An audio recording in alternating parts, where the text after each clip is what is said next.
છે કેટલી મહેનત કરી છે શિવાજી મહારાજ તો આપણે નામ સાંભળ્યું જ હોય પણ એમના દીકરા શંભુજી રાજે મને ગમે એટલી યાદી લઈ લો સાહેબ એને વાંચીને ત્યારે ખબર પડે અટાણે આપણે આ પૈસા જ દેવા પડે ધર્મ માટે આવું બધું કરવા માટે લોહી નથી રેડવા પડતા પણ એક વખત હતો એનો બાપ પણ એવો શિવો અને ઔરંગઝેબની સામે જ્યારે ઝુઝુમતો હતો એમ જ શંભુજી રાજે શિવાજીનો દીકરો ગોરીલા યુદ્ધ કરી અને લાખોની સેના હતી ઔરંગઝેબની ધમરોળે ડુંગરાઓમાં કેટલાને મારી નાખે ક્યાંથી કેમ નીકળી જાય ખબર ના પડે આમથી આવે જાડવે શંભુજી દેખાતો તો પછી પથારીઓ બદલાવતો ઔરંગઝેબ સાહેબ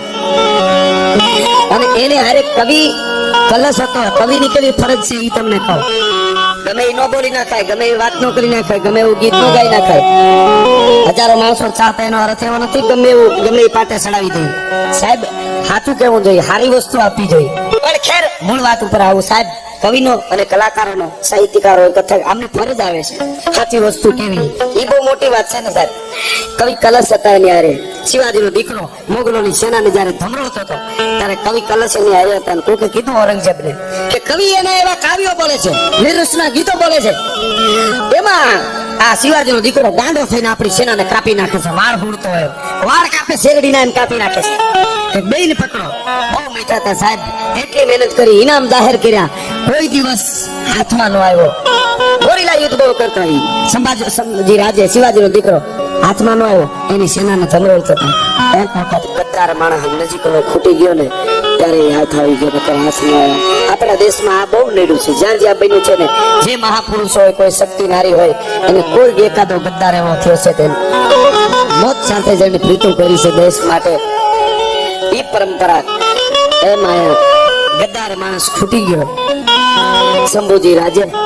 અને કવિ કલશ બે ગઢમાં હતા ખબર પડી ગઈ બાતમી દીધી કોઈ દગાખોરે અને બે પકડાઈ ગયા સેના મોકલી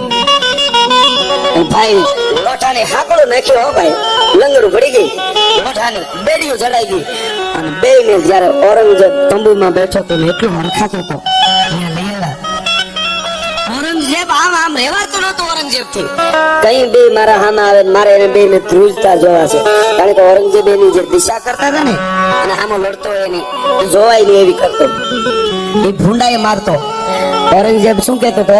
કે હવે શિવાજીનો દીકરો શંભુજી રાજે અને કવિ કલશ મારા હામાં આવે એને ધ્રુજતા ને બીતા મારે જોવા છે મરતા પહેલા મારાથી કેવા બીવે છે એ જોવાય તંબુમાં રાહ જોતો હતો અને હાકડું લાગી ગઈ લોઠાની અને બે કવિ કલશ ને આવતા હતા શંભુજી રાજે શિવાજીનો દીકરો પણ ઠાણાના ખાકડો થતી આરે ઈ એની મૂછું શિવાજીના દીકરાની ઈ એની આંખો જાણે બે હાવ જોયા હતા એમ કવિ કલશ ને શંભુજી રાજે આવતા હતા ઔરંગઝેબે સિંહાસન પરથી આમ જોયું પણ વાય ફરકે મુસળિયું અને રિયન જબુકે દંત જોઈ લો પટોળા વાળ્યું આ તો લોબડી વાળીનો કંચ ભાઈઓ હાવ જાણે વયો આવે એ આવતા જોયા અને જોતા રે હારે ઔરંગઝેબ થી બેહાણું નહીં सिंहासन पर औरंगजेब उभो થઈ ગયો और उभो થઈ गयो को कि जहां पे आप तो बैठे ऐसे क्यों कर रहे हो उसको मान देना है आप क्यों खड़े हो गए तो उसको कोई बताओ मैं औरंगजेब हूं मुझसे डरते क्यों नहीं हो वो मुझे देख के धुतने लगने चाहिए ना थरथराने लगने चाहिए और डरते क्यों नहीं मैं उसका क्या हाल करूंगा पता है उसको बताओ मैं औरंगजेब हूं तो मरा मत दांत काटो शंभुजी राजे बोलो तो तू नहीं तारा बाप आवे ने औरंगजेब तारो बाप कदा शाहजहां आवे ने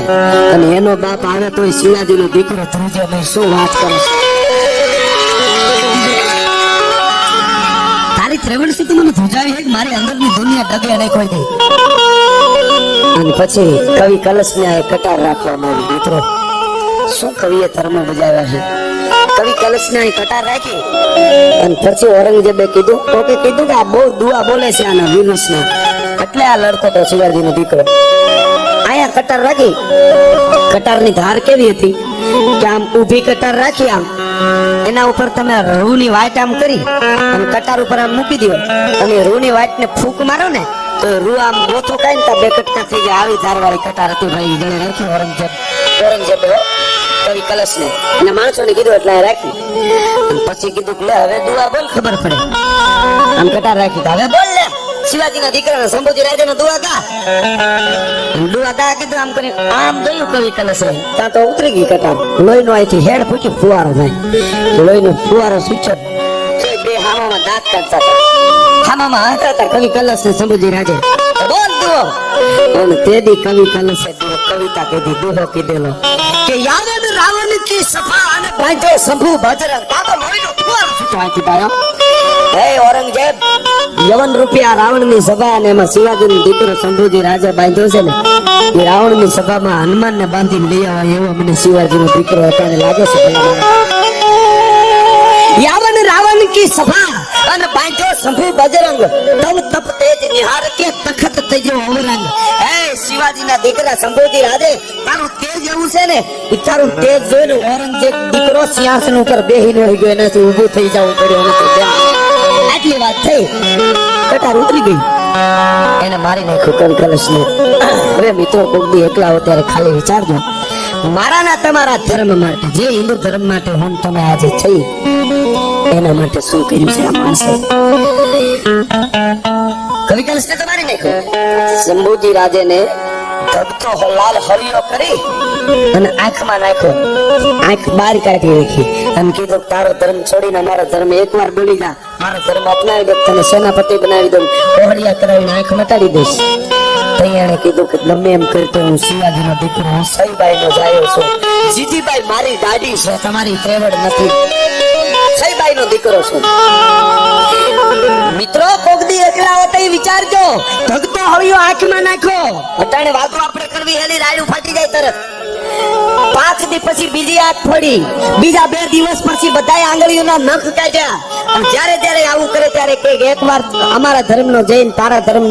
ને છોડી દીધો છે એટલું બોલી જાય તો બને નહીં એટલું જ શબ્દ બોલતો તો પછી આંગળીઓ કાઢી કાયદેસર હુડી લઈને આંગળીઓ કાઢી તમે શરીરનો ઘા કરીને આમ આંગળી કાપો ને એટલી પીડા ન થાય પણ જેમ દાંતણ કાપતા એમ હુડી થી આમ કાપો ને પીસાઈને કપાય બહુ અઘરી આંગળીઓ કાપી બીજા દિવસ પછી 2 દિવસ પછી પગની આંગળીઓ કાપી હાથ કાપો શરીરના અંગ કાપતા જાય ને કેતા જાય કાપતા જાય ને કેતા જાય સાહેબ 42 દિવસે મૃત્યુ પામ્યો તો પણ હિન્દુ ધર્મ નહોતો છોડ્યો ઈ તમે કલ્પના કરજો શંભુજી રાજે 42 દિવસે મૃત્યુ થયું આપણો ધર્મ ન છોડ્યો પછી કટકા કરી નદીમાં ફેંકી દીધો અને માથે હાથ દઈ આમ કરી અને ઔરંગઝેબ રોયો તો અને એટલું બોલ્યો તો એ શંભુજી રાજે તારા જેવો એક દીકરો તો મારે હોત તો હું આખા વિશ્વમાં રાજ કરત પણ મારે ક્યાં લેવા જાવ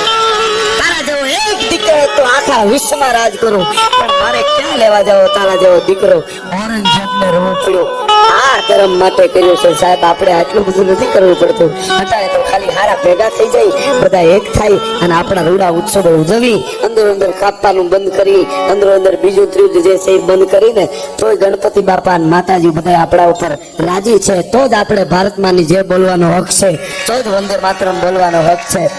હું ઘણી વાર બોલ્યો છું કે મહારાણા પ્રતાપની અર્ધાંગના એમના પત્ની અજબદે પવાર ઈ જે રાજપૂતાણી હતા ને એવી રાજપૂતાણી મારા પૃથ્વીરાજ ચૌહાણ ને મળી હોત ને તો આજ ભારતનો નકશો કંઈક બીજો હોત ઘણા માણસ નકશો એટલે હારો હાર પતિ વરાવતી જંગલમાં મહારાણા પ્રતાપના પત્ની તો એની દીકરીઓ ઓલિયા માથેથી હેઠે પગ મૂકે ને તો ગુલાબની પાંખડીઓ પથરાઈ જાય મેવાડનો અધિપતિ હતો